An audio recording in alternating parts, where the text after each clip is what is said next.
ഇവിടെ ഇരിക്കാൻ വഴിയില്ല. ചെല്ലി നിൽക്കണമെങ്കിൽ പേടിച്ചാണ് നിൽക്കേണ്ടത്. പൊടിഞ്ഞൊടിഞ്ഞ് വീഴും താഴെ. ആ മുറിയുടെ അകത്തെന്ന് പറഞ്ഞാൽ മക്കൾ കിടക്കുകയെല്ലാം ചെയ്തിട്ട് എണീക്ക് മുമ്പ് അടലയോടെ വന്ന് വിഴുന്ന് കിടക്കും. ഇത് ഇടിഞ്ഞ് വിഴുന്ന് എന്തോന്ന് ചെയ്യാൻ വേണ്ടി? ഒന്നാമത് ഞാൻ രോഗിയാണ്.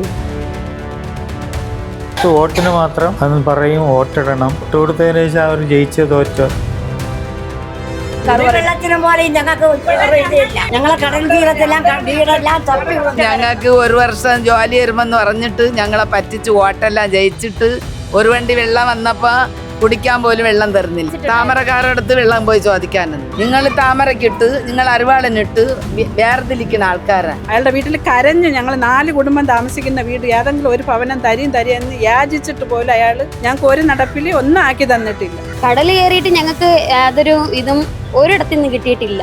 ആദ്യമൊക്കെ ഒരു 2-3 വർഷം പേടിച്ചിട്ട് രാത്രി ഉറങ്ങൂല. ഞാൻ ഇവിടെ ആരെയും ഉറക്കം കെടുത്തൂല. അപ്പൊ അതങ്ങ് ശീലായിപ്പോയി. കുട്ടികളാകില്ലേ, ഇവരെയും കൊണ്ട് ഓടാൻ പറ്റുമോ? തീരദേശ വികസനം 2ാം പിണറായി സർക്കാരിന്റെ വികസന നേട്ടങ്ങളിൽ ഏറ്റവും കൂടുതൽ എടുത്തു പറയുന്ന ഒന്ന്. എന്നാൽ എന്താണ് ശരിക്കും അവർ തീരദേശത്ത് ജീവിക്കുന്നവരോട് ചെയ്തിട്ടുള്ളത്? എത്തരം വികസനങ്ങളാണ് തീരദേശത്ത് നടന്നിട്ടുള്ളത്? നമ്മളിപ്പോൾ ഉള്ളത് തിരുവനന്തപുരം ജില്ലയിലെ പൊഴിയൂരാണ്. പൊഴിയൂർ ജീവിക്കുന്ന കടലിന്റെ മക്കളോട് അവർ എന്തൊക്കെ തരത്തിലുള്ള ക്രൂരതകളാണ് ചെയ്തിട്ടുള്ളത് എന്ന് നമുക്കൊന്ന് കണ്ടുവരാം. സാമ്പത്തികം ഇല്ലാത്തത് കൊണ്ട് ഞങ്ങൾക്ക് അതിനെ മുന്നേറ്റം എടുത്ത് ഞങ്ങൾക്ക് ആ മക്കളെ പഠിപ്പിച്ച് വിടാൻ വേണ്ടി ഒരിത് ഇല്ലാത്തത് കൊണ്ട് ഞങ്ങളുടെ മക്കളെ ഞങ്ങൾ അങ്ങനെ ഇരുത്തിയിരിക്കുന്നു. അപ്പോൾ ഇവർ കുട്ടികൾ പഠിച്ചു വലുതായാലേ നമ്മുടെ നാടിന് മാറ്റം വരുള്ളൂ, നന്നാകും. അതിനുള്ള ഇത് ആരും മുൻകൈ ഞങ്ങൾക്ക് എടുക്കുന്നില്ല. എന്ന് വെച്ചാൽ ഞങ്ങളുടെ വീട്ടിൽ ഞങ്ങളുടെ ഭർത്താക്കന്മാർ കടലിൽ പോയി 1000 രൂപ കിട്ടി തീർന്ന ആ 1000 രൂപ വെച്ച് ഞങ്ങൾക്ക് എന്ത് ചെയ്യാൻ പറ്റും? ഞങ്ങളുടെ വീട്ടിൽ ആഹാരം കൊടുക്കണം, ആഹാരം കഴിക്കണം, അതിനുള്ള ചിലവുകൾ നോക്കണം. ഇതിലെങ്ങനെ മക്കളിനെ ഞങ്ങൾ വിദ്യാഭ്യാസത്തിലോട്ട് വളർത്തിവിടും? ഞങ്ങൾ സാമ്പത്തികത്തിനനുസരിച്ച് ഞങ്ങളുടെ മക്കളെ ഞങ്ങൾ ഇരുത്തിയിരിക്കും. ഇപ്പൊ ഇവിടെ പെൺകുട്ടികളടക്കം താമസിക്കുന്ന വീടുകൾക്ക് പോലും ഒരു സുരക്ഷിതത്വം കാണാനില്ല. ഇല്ല. അപ്പൊ എങ്ങനെയാ അത്? എത്രത്തോളം നമ്മുടെ കുട്ടികളൊക്കെ എത്രത്തോളം സുരക്ഷിതരാണ് പറയാൻ പറ്റുന്നില്ല. എന്ന് വെച്ചാൽ ഞങ്ങൾക്കിപ്പം മക്കള് പെണ്ണെന്നല്ല ആണെന്നല്ല പുറത്ത് പോകുമ്പോൾ ഭയങ്കര പേടിയാണ്. എന്നുവെച്ചാൽ ഇപ്പോൾ വന്നിട്ട് ഭയങ്കര മയക്കുമരുന്ന് അങ്ങനെയുള്ള ഒരു ഇതൊക്കെ കിടക്കുന്നതുകൊണ്ട് അതിനൊക്കെ ഇവിടെ ഒരു മാറ്റവും ഇല്ല. പിന്നെ ഇവിടുത്തെ ഇടവകയിൽ അച്ഛൻ വിളിച്ച് പറയാറുണ്ട് ഇതാക്കാൻ വേണ്ടി. ആ ഇടവകക്കാർ അതിനൊരിത് ചെയ്യുന്നുണ്ട്. പോലീസൊന്നും വരാറില്ല? ഇല്ല. പോലീസിൻ്റെ അടുത്ത് ഞങ്ങളൊരു പരാതി കൊണ്ടുപോയാലേ പോലീസുകാരൻ തിരിഞ്ഞു നോക്കുന്നില്ല. ഞങ്ങളുടെ കാര്യങ്ങൾ അവർ നിയന്ത്രിച്ച് ഒന്നും ചെയ്യുന്നില്ല. ഞങ്ങളിപ്പം പോയിട്ട് 2 ആഴ്ചയായി ഒരു പരാതിയും കൊണ്ട് പോയിട്ട്. ഞങ്ങൾ ആരുടെ അടുത്ത് പോയി പറയേണ്ട? ഞങ്ങൾക്ക് ഇവിടെ ആരും ഇല്ല. ഞങ്ങൾ ചെന്നിട്ട് അവരുടെ അടുത്ത് ചെന്ന് പറഞ്ഞാൽ അവർ അതിനൊരു തീരുമാനം എടുക്കുന്നില്ല. അവിടെ നിന്ന് ഒരു വാക്ക് പറഞ്ഞോണ്ട് ഇവരവിടെ ഒതുങ്ങി കൂടുന്നു. ഇതാണ് പോലീസിൻ്റെ ഇത്. അത് ഞങ്ങൾ ആരുടെ അടുത്ത് ചെന്ന് പറയാൻ വേണ്ടി? ഞങ്ങൾക്ക് പറയാൻ ആരില്ല. അതുകൊണ്ട് ഞങ്ങളുടെ ഭയത്തിനെ ഞങ്ങൾ മനസ്സിൽ വെച്ചിട്ട് ഞങ്ങൾ ഉള്ളതിനെ കഴിച്ചിട്ട് വീട്ടിൽ ഒതുങ്ങി കൂടുന്നു. ഞങ്ങൾ വനിതാ സെല്ലിൽ ചെന്ന് പരാതി കൊടുത്തു. ഇവിടുത്തെ പോലീസ് സ്റ്റേഷനിൽ ചെന്ന് പരാതി. അവർ പറയണ എന്താന്ന് പറയുമ്പോൾ ഇവിടെ ഞങ്ങൾ വിളിച്ചു വരുന്നില്ല, അതോടെ ആ കേസ് അവിടെ സോൾവ് ആയി. ഈ MLA-യോടൊന്നും പരാതി നൽകാറില്ല ഇത്തരം പ്രശ്നങ്ങൾ ഉണ്ടാവുമ്പോൾ? MLA അടുത്ത് ഞങ്ങളുടെ ആൾസലാന നെയ്യാറ്റങ്കര അയാളുടെ അടുത്ത് അയാൾ 10 വർഷം ഭരിച്ചു. 10 വർഷം അയാളുടെ വീട്ടിൽ ഞങ്ങൾ എത്ര പ്രാവശ്യം കയറി ഇറങ്ങിയെന്ന് അയാളുടെ അടുത്ത് ചെന്ന് ചോദിക്കണം. എല്ലാ പരാതിയും കൊണ്ട് ഞങ്ങളുടെ സാമ്പത്തികമായിട്ട് അയാളുടെ വീട്ടിൽ കയറി ഇറങ്ങിയിട്ട് പോലും അയാൾ ഞങ്ങളെ തിരിഞ്ഞു നോക്കിയിട്ടില്ല. ഞങ്ങൾക്ക് യാതൊരു നടപടി അയാൾ നടത്തി തന്നിട്ടേ ഇല്ല. വീട്ടിൻ്റെ പദ്ധതിക്ക് പോയി അയാളുടെ വീട്ടിൽ കരഞ്ഞ്. ഞങ്ങൾ 4 കുടുംബം താമസിക്കുന്ന വീട് ഏതെങ്കിലും ഒരു ഭവനം തരിയെന്ന് യാചിച്ചിട്ട് പോലും അയാൾ ഞങ്ങൾക്ക് ഒരു നടപ്പിൽ ഒന്നും ആക്കി തന്നിട്ടില്ല. ഞങ്ങളെ കണ്ട ഭാഗമേ അയാൾ കാണിക്കുന്നില്ല. ഈ ആൻസിലൻ MLA എത്ര പ്രാവശ്യം ഈ സ്ഥലത്തേക്ക് വന്നിട്ടുണ്ട്? 2. ഇവിടെ 10 വർഷത്തിൽ വലിയ 2-3 പ്രാവശ്യം വന്ന് കാണും. ഞങ്ങൾ കണ്ടത്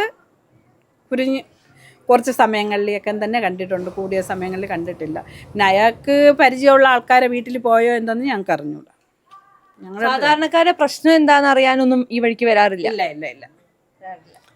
നിങ്ങൾക്ക് എന്താ വേണ്ടതെന്ന് ചോദിക്കാറുണ്ടോ? ചോദിക്കാറില്ല.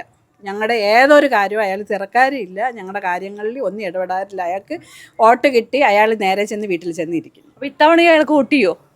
ഇത്തവണ വോട്ട് ചെയ്യണമെന്ന് ഞങ്ങൾ ആലോചിക്കണം, ആർക്ക് ചെയ്യണമെന്ന് പറഞ്ഞിട്ട്.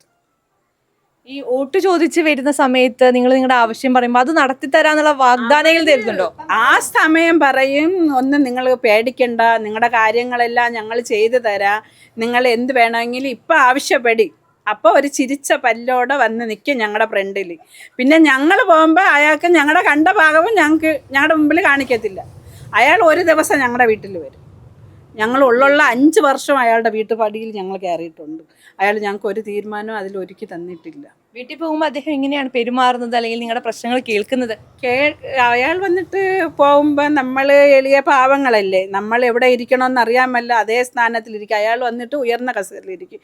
അയാൾ നമ്മൾ പോയതിന് ശേഷം നമ്മുടെ അടുത്ത് സംസാരിച്ചിട്ടിരിക്കും. അയാൾ കേട്ടത് പുള്ളിയായിരിക്കും. അതോടെ നമ്മൾ ഇറങ്ങി വരികയും ചെയ്യും. നമ്മുടെ കാര്യത്തിൽ അയാൾക്ക് ഒരു ഓർമ്മയും ഇല്ല.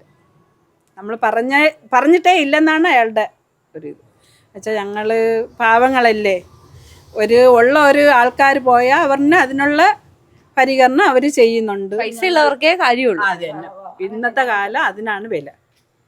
ഇന്ന് ഞങ്ങൾ പാവങ്ങൾ, ഞങ്ങൾക്ക് അതിനുള്ള സാമ്പത്തികം ഇല്ല. അതുകൊണ്ട് ഞങ്ങളുടെ വാക്കിന് വിലയും ഇല്ല. ഞങ്ങളുടെ വോട്ടിന് മാത്രം അവർക്ക് വില. ഞങ്ങളുടെ വോട്ടിന് മാത്രം അവർ വന്ന് നിൽക്കും ഇവിടെ. അങ്ങോട്ട് തിരിഞ്ഞൊക്കെ നോക്കിയതല്ല പൊടിഞ്ഞൊടിഞ്ഞ് വീണു ഈ സൈഡെല്ലാം പേടിച്ച് നമുക്ക് ജീവിക്കാം. കിച്ചണിൽ നിൽക്കണമെങ്കിൽ പേടിച്ചാണ് നിൽക്കണത്. വന്ന് വീഴുമോ, പൊടിഞ്ഞൊടിഞ്ഞ് വീഴും താഴെ. പിന്നെ എന്തെങ്കിലും ഇങ്ങനെ എല്ലാവരും കല്ലെറിയുന്ന പോലെ പൊട്ടി വീഴും. അങ്ങനെ ഇവിടെ ഇരിക്കാൻ വഴിയില്ല. ആ മുറിയുടെ അകത്തെന്ന് പറഞ്ഞാൽ മക്കൾ കിടക്കുകയെല്ലാം ചെയ്തിട്ട് എണീക്ക് മുമ്പ് അടലയോടെ വന്ന് വിഴുന്ന് കിടക്കും. ഇങ്ങനെ കിടക്കുമ്പോൾ ആൾക്കാർക്ക് എന്തെങ്കിലും രാത്രി ആകുമ്പോൾ എന്തെങ്കിലും വന്ന് ഇത് ഇടിഞ്ഞ് വിഴുന്ന് എന്തോന്ന് ചെയ്യാൻ വേണ്ടി. ഒന്നാമത് ഞാൻ രോഗിയാണ് ഇവിടെ. അയ്യോ, ഞങ്ങൾക്ക് 1 വർഷം ജോലി വരുമെന്ന് പറഞ്ഞിട്ട് ഞങ്ങളെ പറ്റിച്ച് വോട്ടെല്ലാം ജയിച്ചിട്ട് ഒരു വണ്ടി വെള്ളം വന്നപ്പോൾ കുടിക്കാൻ പോലും വെള്ളം തരുന്നില്ല. വെള്ളമില്ല. അപ്പൊ ഇതിന്റെ അധികാരികളെ നമ്മൾ സമീപിച്ചിട്ട് താമരക്കാരുടെ അടുത്ത് വെള്ളം പോയി ചോദിക്കാനെന്ന്. നിങ്ങൾ താമരക്കിട്ട് നിങ്ങൾ അരിവാളിനിട്ട് വേർതിരിക്കുന്ന ആൾക്കാരാ. അങ്ങനെയാണ് വിലയില്ലാതാക്കണം. ഇവിടെ ജീവിക്കാൻ പണം ഉണ്ടെങ്കിൽ ജീവിക്കും, അല്ലാതെ ഉള്ളവർക്ക് വിലയില്ല. കിടപ്പ് രോഗിക്കൊക്കെ വല്ലതും കൊടുക്കണ്ടേ? വർഷങ്ങളൊക്കെ ആയി കിടപ്പ് രോഗി. എൻ്റെ ഭർത്താവ് 3.5 വർഷമായി കിടപ്പ് രോഗിയാണ് കിടക്കുന്നു. ഒരു 10 രൂപയുടെ പ്രതിഫലം ഇല്ല. ഞങ്ങൾ ഇവിടെ വന്നുകൊണ്ട് ഞങ്ങളെ മണ്ണേരി പത്തപടി അതിദാരിദ്ര്യ വിമുക്ത കേരളമാണ്. ഇവിടെ ഇങ്ങനത്തെ പ്രശ്നങ്ങളൊന്നും ഇല്ലെന്നാ സർക്കാർ പറയുന്നത്. വെള്ളത്തിനും പോലെയും ഞങ്ങൾക്ക് ഇതില്ല. ഞങ്ങൾക്ക് എത്ര വർഷമാകും വെള്ളം പോലെ ഇല്ല. അപ്പം ഞങ്ങൾക്ക് വെള്ളം വേണ്ടേ, കുടിക്കണ്ടേ, പിള്ളേർ ചാവേണ്ടി എത്ര വർഷമാകും. ഞങ്ങളെ വീടെല്ലാം വാടകയ്ക്കാണ്. നോക്കുന്നത്. 3 പെൺപിള്ളേരുണ്ട്. മോള് ഒരു മാസം 6000 രൂപ ഇത് ചോദിക്കാം. ഞങ്ങൾക്ക് 6 തരം 6000 രൂപ വാടകയ്ക്ക്. വെള്ളം ഇല്ല മക്കളെ. ഇവിടുന്ന് നമ്മൾ ജയിപ്പിച്ചു വിടുന്ന സ്ഥാനാർത്ഥികളുണ്ടല്ലോ, MLA-മാരെ, ഒന്നും തരുന്നില്ല. അവര് വന്നില്ലേ? ഇല്ല. എവിടെ? ഇനി അടുത്ത മാസം വോട്ടിനാറ് ഇതോടെ തീർന്ന് അടുത്ത മാസം വോട്ടിനാറ്. ഞങ്ങളെ കടൽ തീരത്തെല്ലാം വീടെല്ലാം തപ്പി വന്നു. ഞങ്ങൾക്ക് ഒരു ഇതില്ല. കൊണ്ട് ഇങ്ങനെയൊക്കെ പറഞ്ഞിട്ട് പോകുന്നു. പറഞ്ഞാൽ നടക്കണ്ടേ? കടൽ കയറിയിട്ട് ഞങ്ങൾക്ക് യാതൊരു ഇതും ഒരിടത്തു നിന്ന് കിട്ടിയിട്ടില്ല. വീടിന് വേണ്ടി കിട്ടിയിട്ടുണ്ട്. എങ്ങനെയാ കുറച്ച് തരുന്നത്? അത് വെച്ച് ഞങ്ങൾ എന്തെങ്കിലും ചെയ്തോ, നിങ്ങൾ എന്തെങ്കിലും ചെയ്തോ? അവരെങ്ങനെയാ പറയുന്നത്? ബേസ്മെന്റ് കെട്ടിയോ, ഫോട്ടോ കാണിച്ചു കൊടുക്കും. അവരതിൻ്റെ തുച്ഛമായ വില തരുന്നു. അതും കുറച്ച് എല്ലാം ഒരുമിച്ച് കൊടുത്താൽ അങ്ങനെയെങ്കിലും പാവപ്പെട്ടവർ രക്ഷപ്പെട്ടു പോട്ടെ എന്ന് നോക്കുമ്പോൾ അതും ഇല്ല. 10 ലക്ഷം കൊണ്ട് ഒരാൾ വീട് എങ്ങനെയാണ് എടുക്കുന്നത്? ഏത് സ്ഥിതിക്കാണ് എടുക്കുന്നത്? ഇതൊരു വീടല്ലേ? ഇതിന് മുമ്പ് ഒരു വീട് കെട്ടി ഇതൊരു ഭവനമായിട്ട് അവർ കൂടി താമസിച്ചിട്ടിരുന്നില്ലേ? വെറും 10 ലക്ഷം കിട്ടി ഞങ്ങൾ എന്ത് ചെയ്യാനാ? ഈ നമുക്ക് വീടിന് ബുദ്ധിമുട്ട് വരുന്ന സമയത്ത് MLA സമീപിക്കുമ്പോഴൊക്കെ അവരെങ്ങനെയാ പറയുന്നത്? MLA എന്നല്ല, ആരെ സമീപിച്ചാലും ഞങ്ങൾക്ക് അതിനനുസരിച്ചുള്ള ഇത് ഞങ്ങൾക്ക് കിട്ടുന്നില്ല എന്ന് മാത്രമേ ഞങ്ങളെ പറയത്തുള്ളൂ. അവരെന്ത് പറയുമെന്നറിയോ? കടൽ കയറുമല്ലേ, സ്കൂളിൽ പോയി താമസിക്കാൻ പറയുന്നു. 2 കുട്ടികളുണ്ട്.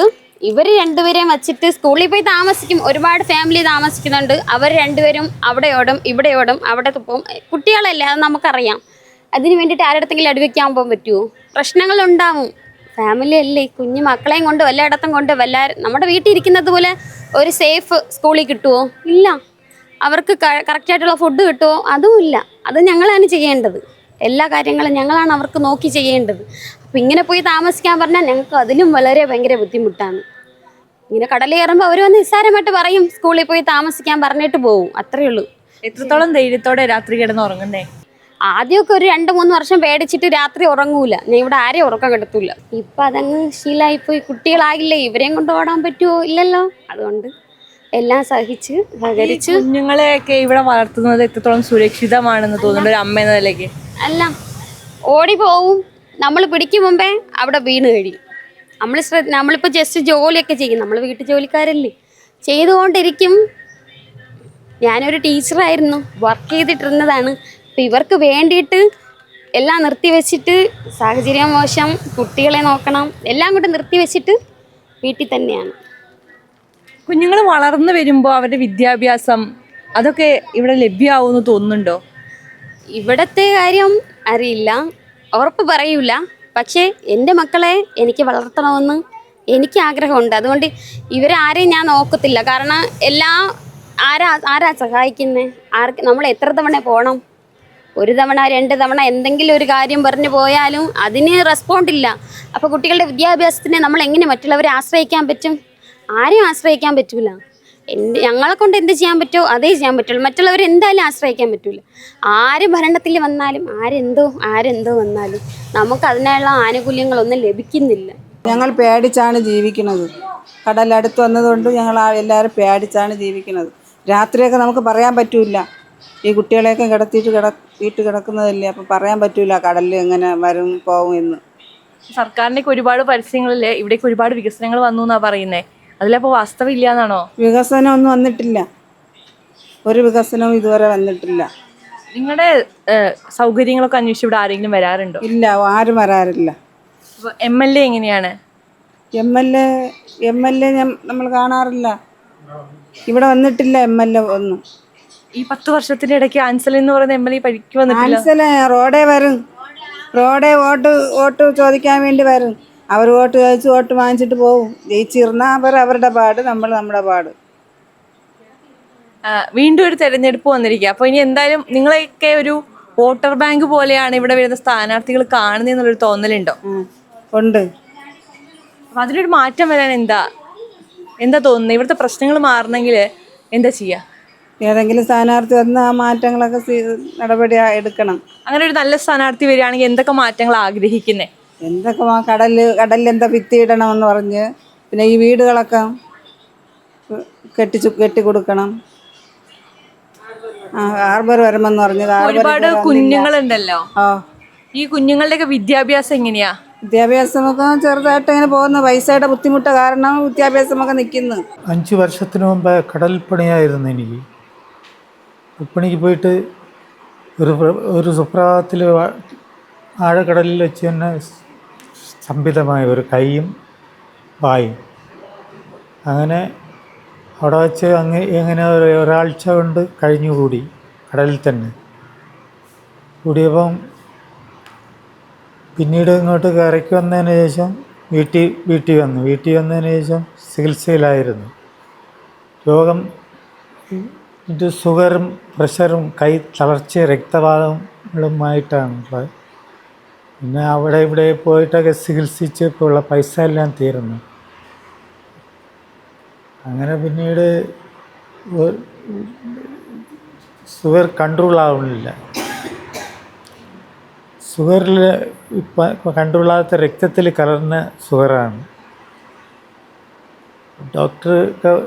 ഡോക്ടർ പറഞ്ഞ് ഒരുപാട് പൈസകൾ വേണം, അവിടെ പോകണം ഇവിടെ പോകണം.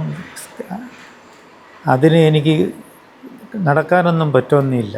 വീൽ ചെയറിലാണ് മൂത്രം കഴിക്കാനൊക്കെ പോകുന്നത് അവിടെ ഹോസ്പിറ്റലിൽ വെച്ച്.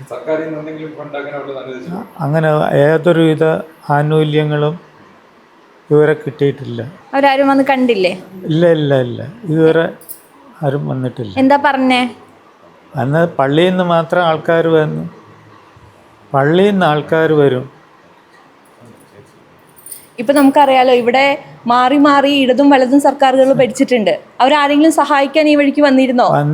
നോക്കാനോ പിടിക്കാനോ വന്നില്ല. ഈ ഇലക്ഷൻ സമയത്ത് വോട്ടിന് മാത്രം വന്ന് പറയും വോട്ടിടണം, അത് എങ്ങനെ വണ്ടി പിടിച്ച് കൊണ്ടുവരും, അങ്ങനെ പറയും ഇങ്ങനെ പറയും. സമയത്തിനല്ല, വോട്ട് കൊടുത്തതിന് ശേഷം അവർ ജയിച്ചോ തോറ്റോ വോട്ടിടാൻ കൊണ്ടുപോകുന്ന സ്നേഹം വോട്ടിട്ട് കഴിഞ്ഞാൽ കാണിക്കാറില്ല. കാല് ഇപ്പം മരവിച്ചില്ല, ചെയ്യാൻ പറ്റില്ല. ഒരു വിരല് ധരിച്ച് ഇപ്പൊ നമുക്ക് ആശുപത്രിയിലേക്കൊക്കെ പോകണം എന്നുണ്ടെങ്കിൽ അതിന് പോകുന്നുണ്ടെങ്കിലുള്ള പൈസ തന്നാലും ഇനി ഒരു ഗത്യന്തരമില്ല. നടക്കാനോ വിൽക്കാനോ ആഹാരം തന്നെ ജ്യൂസ് പരുവത്തിലുള്ള ആഹാരം ഈ ദഹനശക്തിയുള്ളൂ. 62 കിലോ ആ സമയത്ത് ഹോസ്പിറ്റലിൽ പോകുന്നുണ്ട്. ഇപ്പം 40 കിലോ ഇല്ല. ഒറ്റ അടിക്ക് 22 കിലോ അങ്ങ് പോയി ശരീരം. ഇതുണ്ട് ശരീരം ഇത് 22 ഐറ്റം രോഗമുണ്ടെന്ന് ഈ രക്തത്തിൽ അണുബാധ. അങ്ങനെ ബുദ്ധിമുട്ടി ജീവിക്കുന്നു. ഈ രാഷ്ട്രീയക്കാര് വരുന്ന സമയത്ത് അവർ തരുന്ന വാഗ്ദാനങ്ങളൊക്കെ എന്തായിരുന്നു? ഇവിടെ ആശുപത്രിയിൽ കൊണ്ടുപോകാന്നൊക്കെ പറയാറുണ്ടോ? ഇല്ല പ്രതിഫലം ഇല്ലാതെ വല്ലതൊക്കെ പറഞ്ഞു കൊടുത്തിട്ട് പോകും. ഇവിടെ മാനസികമായിട്ട് തളർന്നേക്ക് എന്താ ആവശ്യം, നിങ്ങളൊക്കെ ഇറങ്ങിപ്പോയി വന്ന് വല്ല കാര്യം പറഞ്ഞ് വിപ്രകടം കൊടുത്തിട്ട് അവർ പോകും. അപ്പൊ അയാള് ടെൻഷൻ പിടിക്കും. അതെന്തിനാ കേൾക്കാൻ? അങ്ങനെ പറഞ്ഞിട്ട് ഞാൻ കേട്ടില്ല ലോക്ക് ചെയ്തിട്ടിരുന്നത്. അപ്പോൾ ഇതാണ് നമ്പർ 1 കേരളത്തിലെ തീരദേശ വികസനത്തിന്റെ നേർക്കാഴ്ചകൾ. എങ്ങനെ ഒരു സമാധാനത്തോടെ ഉറങ്ങുമെന്ന് പോലും അറിയാതെയാണ് ഇവിടെയുള്ളവർ ജീവിക്കുന്നത്. ഇതാണോ വികസനം എന്നാണ് സർക്കാരിനോട് ചോദിക്കാനുള്ളത്. എന്തായാലും ഇതെല്ലാം കണ്ട ജനങ്ങൾ തന്നെ തീരുമാനിക്കട്ടെ. ഇനി അവർ പറയട്ടെ.